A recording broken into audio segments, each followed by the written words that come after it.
I set my mind to wander across the bridge through the deserted midday roads and down to the park between the giant stone houses that look out on the street as though they were fortresses guarded by sleeping lions, and I found the old creek. Twisting beside the growing towers of the sprawling city, it seemed at times to writhe, to lay fallow, or to rush with the anger of an ancient earth. Along its banks at times I could see the current had churned up the dirt and grime that was washed by the rain from the grim streets, and it created a deep murk that lay almost still, and yet as I stepped it would flow and begin to blur and swirl and then snap as pure and clear as crystal flowing over the very path I walked. Foot before foot, stone to stone, past the willows that bowed and wept over each curving arm, I sank into a dream. Low here in the valley, the veil of sleep took me and tossed my mind along the falling waves, and I fell into a deep dream. In this dream, the dream of the river, I began to see shapes, towers, walls, fences, trees, birds, flowers, and the beasts of the past. Transported was I to a time before the new men arrived in this land. So trod it was by ancient feet, and yet so open it seemed to their uncaring minds. Beyond them I came to a time before even the older people came here, when yet none could see the sun pass along the giant trees of the old forest.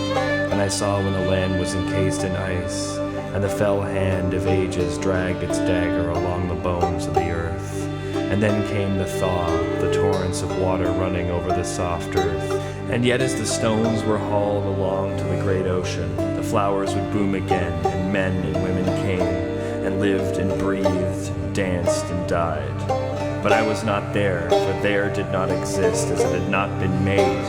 And then in my dream, so I stood in the river, and it became dry, and I saw the bones of rotted fish, and the brambles piled higher than the trees, and the river cut deep, and yet swerved and moved of its own mind.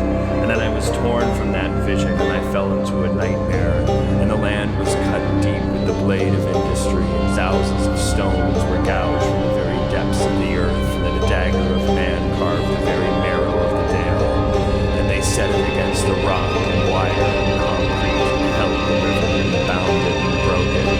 And I knew not where the river turned, or where it willed to turn, or where it would flow free, not against the concrete walls as it pounded against them and dreamt of the very heart of the earth, to flow down to the burning core and to rise to the heavens above.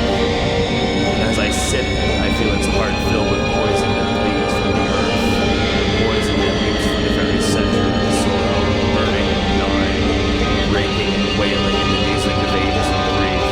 Black at times as seas filled with rust and oil, and now I see it flow into the rivers of the great city of the world, piled with refuse and rotting bodies, and the reek of man in both the squalor and humility.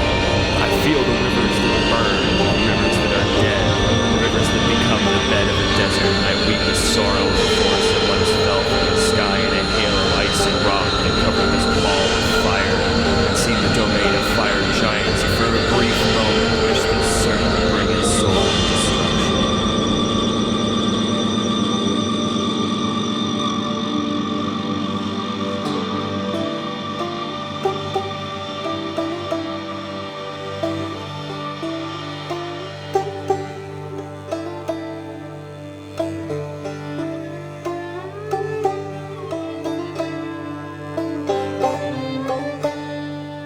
And then I wake beside this muddy creek, between the trees that's so far from any forest.